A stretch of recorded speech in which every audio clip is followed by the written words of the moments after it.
the scent of resin and leaves, dense, bitter, like the breath of the earth itself. Before us, 3 trees of one family, the Mastic Pistachio, the Palestinian Pistachio, and the Atlantic Terebinth. Different in form, yet together they form a map of inner strength. On the hills of Judea, the slopes of Samaria, in Galilee, and even in the desert oases of the Negev, you can find these trees everywhere. They are indigenous trees of the land of Israel, companions of its history for thousands of years. The Mastic Pistachio favors coastal areas and stony hills. Its dense thickets grow in Galilee and on Mount Carmel. The Palestinian Pistachio often grows side by side with oaks and carob trees, weaving shade into the hot climate. And the Atlantic Terebinth, the desert tree, able to survive where almost no water flows, can be found in the Judean wilderness and the Aroma. Mastic Pistachio. Its resin, mastic, was harvested even by the ancient Greeks.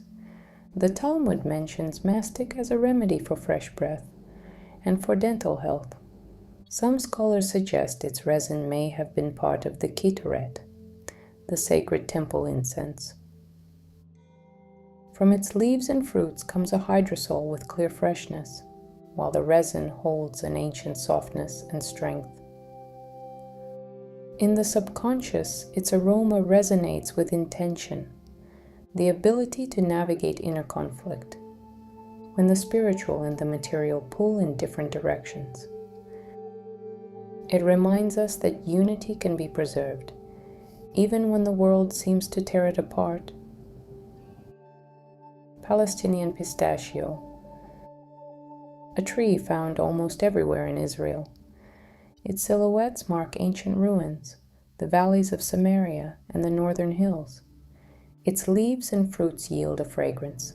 That uncovers another mystery, how we relate to suffering.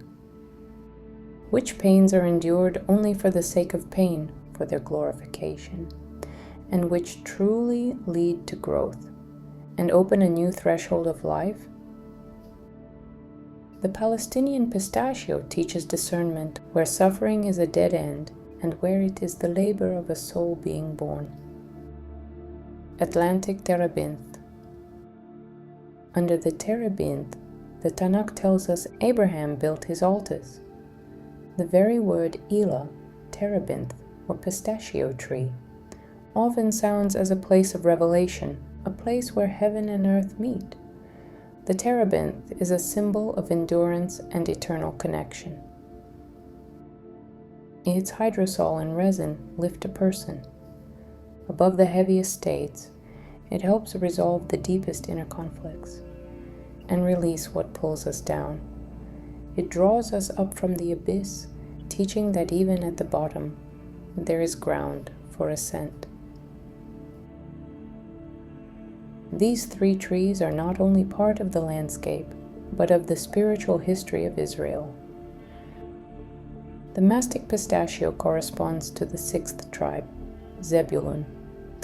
Zebulun lived by the sea, bound to the paths of trade. For centuries, mastic was one of the chief goods of the Eastern Mediterranean.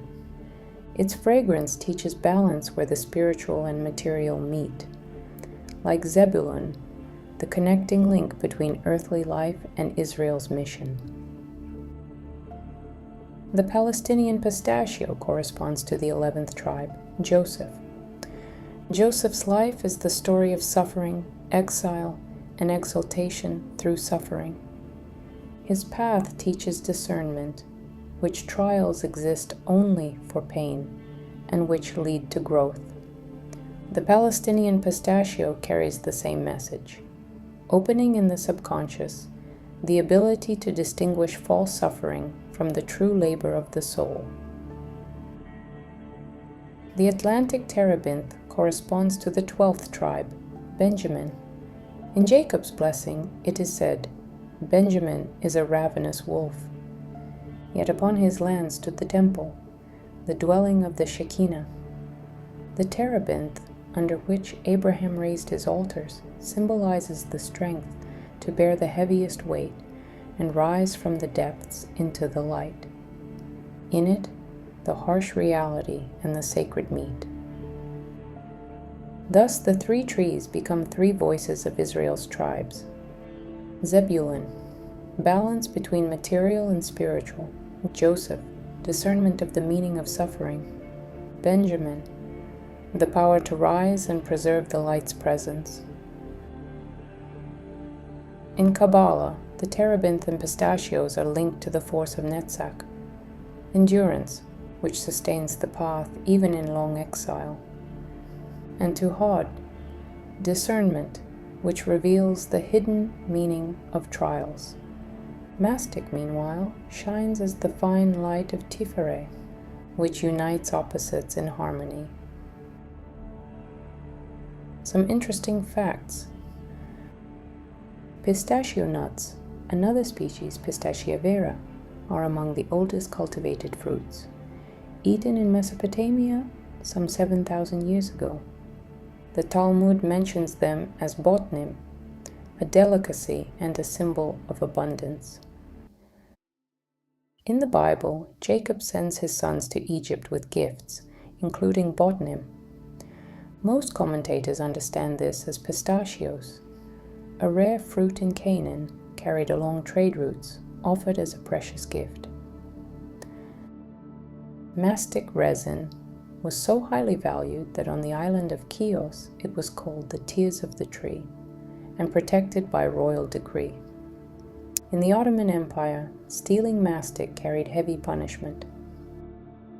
In Israel, the wild pistachios, Palestina, atlantica, and lentiscus play a crucial ecological role, binding the soil and helping other species survive. Palestinian Pistachio was often used as a rootstock for cultivated pistachio, Pistacia vera, because of its drought resistance. The Terebinth was once a source of turpentine balm, used as oil and medicine. The fruits of some species are not only edible, but also yield valuable oils. In Iran and Central Asia, pistachios were called the tree of laughter because the cracked nut looks like a smiling mouth. In Greek mythology, mastic was called the sap of immortality. In Jewish tradition, the pistachio is linked to hidden abundance, a hard shell on the outside, with a tender sweet core within. This is taken as an image of the soul, concealed beneath the shell of body and trial. Fragrant message from Pistacia. When the parts of your life quarrel with each other, seek my fragrance. When suffering seems endless, listen to my whisper. When the weight drags you down, stand beside me. I will show you. Your roots run deeper than you think, and the strength of the earth holds you firmer than fear.